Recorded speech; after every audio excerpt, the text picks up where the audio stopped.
Hey y'all, and welcome to the very first episode of Saturn Made Me Do It.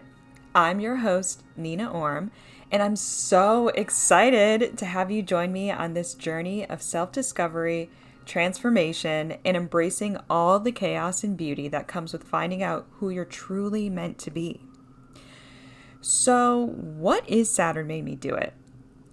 Well, it's a podcast inspired by one of the most pivotal times in my life, my Saturn return. For those of you who have never heard of it, don't worry. We're diving deep into it today. But first, I'll give you a quick overview. So, in essence, your Saturn return is like a cosmic coming of age moment. It's when the planet Saturn returns to the position it was when you were born, and it's kind of known for shaking things up in really big ways. Career, relationships, self-identity, it's all fair game. This podcast is about sharing what I've learned along the way and helping you navigate your own journey. Whether you're in the thick of your Saturn return, shout out to my Saturn and Pisces people, or just looking for inspiration to embrace change. So let's start with the basics. The Saturn return happens roughly every 27 to 30 years, and it's when Saturn, the planet of structure, discipline, and life lessons, returns to the exact spot it occupied when you were born.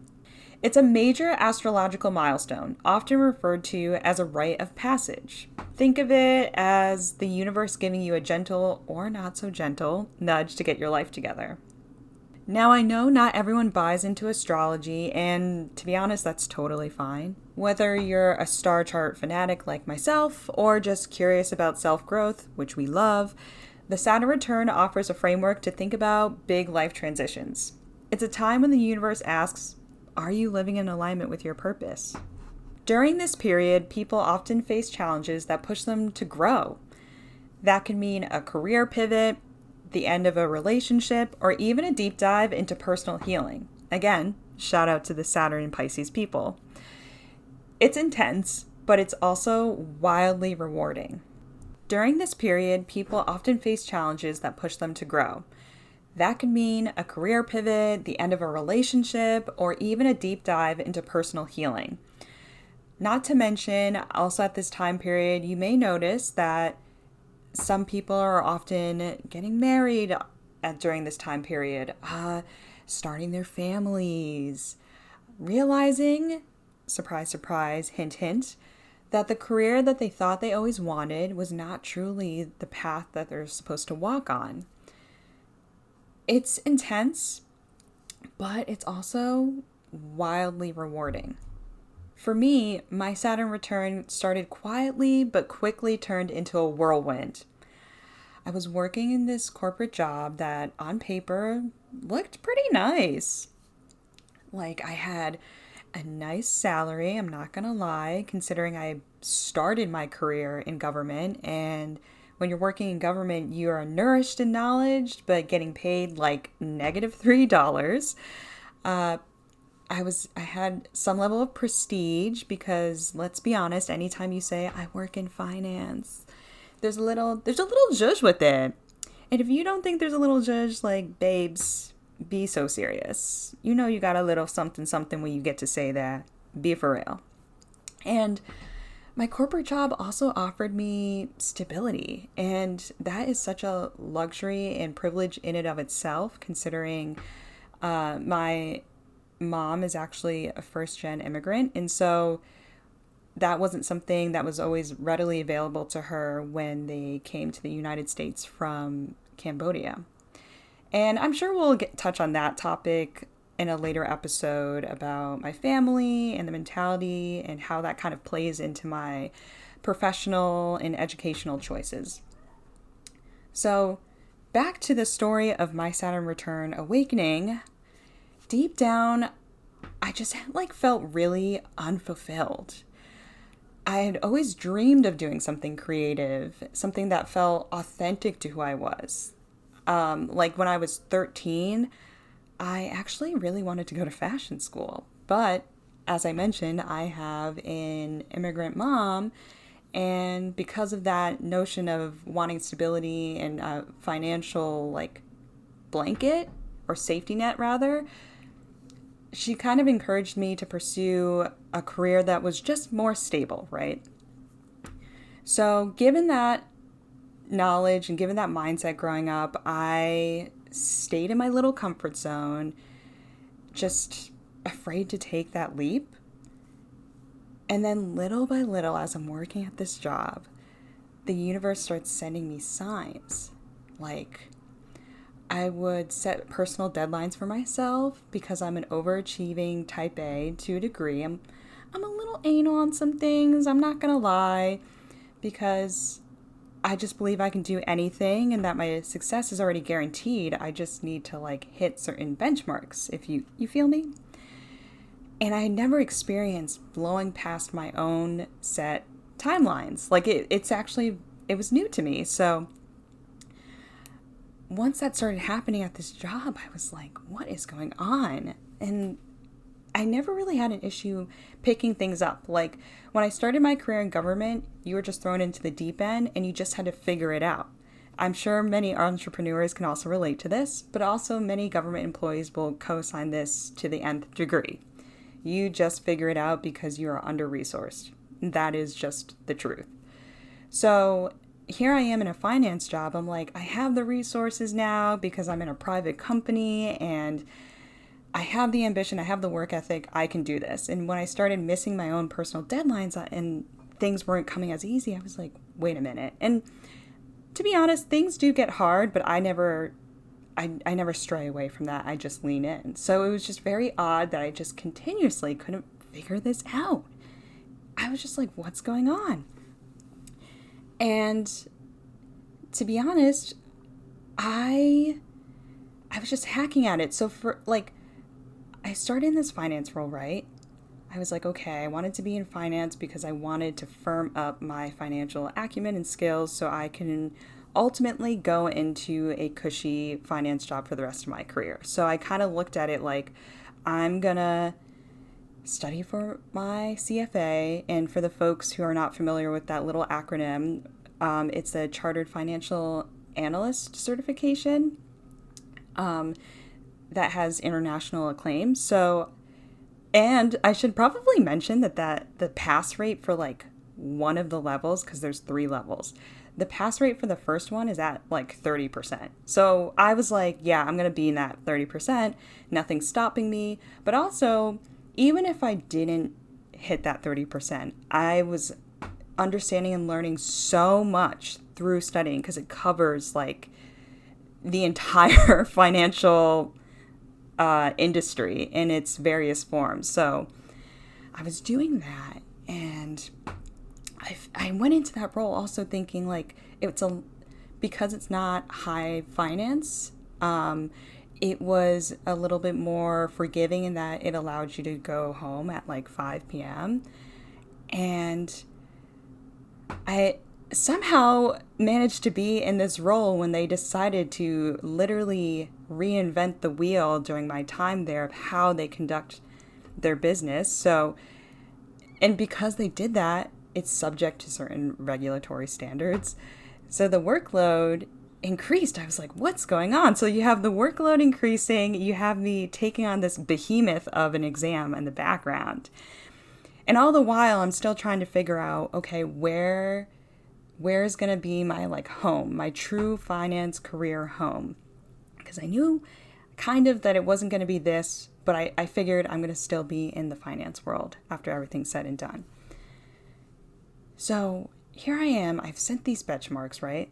I think I've said this like 3 times already, but rock with me, and I'm just missing them. And, whether you believe in God or the universe, like I just kept getting met with obstacles and hurdles.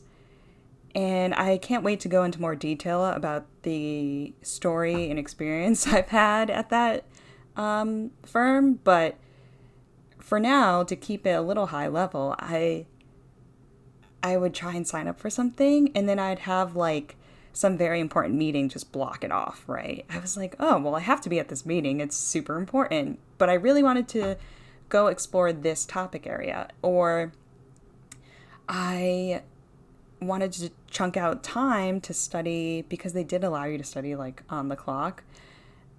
I would try and chunk out time, and suddenly like, oh, Nina, can you like do this, or can you hop on this call? And I was like, well, what is going on here? And then on top of it, when you're just, as any professional individual, you sit down and you prioritize, like, what do I need to do today? And how do I need to do it? And like, I would have my little list of priorities, and it would just like go out the window. Oddly enough. Like when I tell you, an act of God would happen, and I would be like, what is going on? Like, what is happening? And I think the cherry on top of this, of the universe sending signs, is that I love to network, and I love to tap into the knowledge of those around me who have walked the journey before me. And I would set up all these coffee chats with more senior people at the firm and then just across the company. And I realized, like, when I would ask them, like, what is your passion? What makes you happy? They all weren't happy. In fact, to keep it short, like, it was very much like golden handcuffs. And I understand not everyone has like cushy circumstances, and everybody has obligations they have to answer for and to. But you got to understand, like, at the time when I started, I think I was 26, 27. So for me, like, I'm not married. I don't have a mortgage, and I don't have wards or little tiny humans to be responsible for. Like, it's literally just me, myself, and I. So I would hear how this job like did not make people happy, and like that to me is no way to live. Especially when I came from the government world, and to do that line of work, you have to love it. You have to believe in it, because you're sure not in it for the salary. You're in it for the cause. And maybe if you're crazy, maybe you're solely in it for power reasons. And that's like a separate conversation we'll have some other time. But I was in it for the passion and the causes I believed in, because I wanted to dedicate my life. This is like one pillar I knew about my career. I wanted to dedicate my life to helping those in less fortunate circumstances, or in a way that if I knew the knowledge and I knew how to help, like, I could help you. I could come up with a solution. Like, that is a pillar that I will always have in my career, point blank, period. So to come into a role where people are generally not happy with what they're doing, and you're spending so much time in an office and so much energy doing this from like 9 to 5, like, it just guts me. And I'm looking at those who are more senior than me, and I'm like, do I really want to grow here? They're good at, don't get me wrong, they are amazing at what they do. They are brilliant. However, what does that all mean if you're miserable to be around on the clock? And I would guess off the clock too, because you're probably taking home that resentment, and it's manifesting in different ways. Like, I'm just like, I don't want to be that. No tea, no shade, but like, babes. And you can ask my roommates, because I do have one or two, you know, you can ask them like what I was like to live with when I'm working in a role that I just didn't like, and it just didn't bring me joy. So you have all those things just bubbling, boiling, toiling up. And eventually it gets to this like scary point where I just feel completely disconnected from my work, my goals. And I just had that moment of clarity of like, I'm just living a life that's not truly mine. Like, once my mind-body connection was severed while working there, I was like, yo, our time is up. I've ran out the clock. Like, we got to get out of Dodge.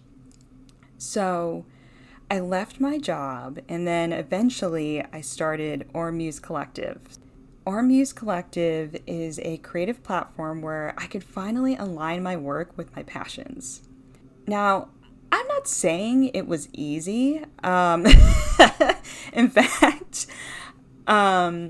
it was very unsettling at the time because I was like, I lost my mind-body connection. That's very scary. That can have you spiraling and crashing out like a mother.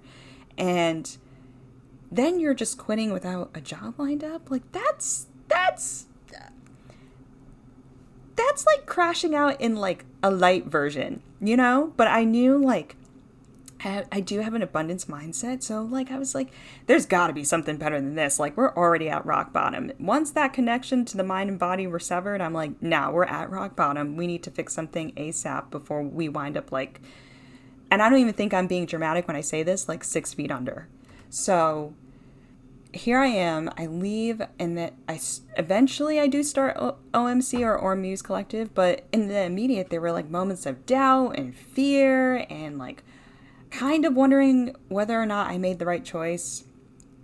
And however, every step of the way, I did feel like I was moving closer to my true self. And that's ultimately what a Saturn return does. It shakes you out of complacency and it sets you on a path you're meant to walk.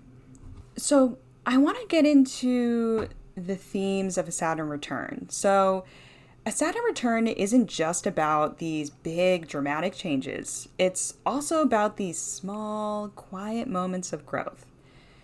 So here are the 3 themes that often come up during this time. The first theme is responsibility. Saturn is all about accountability. During your return, you're asked to take ownership of your choices and the direction of your life. The second theme is growth. This is a time to shed what no longer serves you, whether it's a toxic relationship, platonic or romantic, limiting beliefs, or outdated dreams. It's a chance to grow into the person you're meant to be. And the third and final theme is alignment.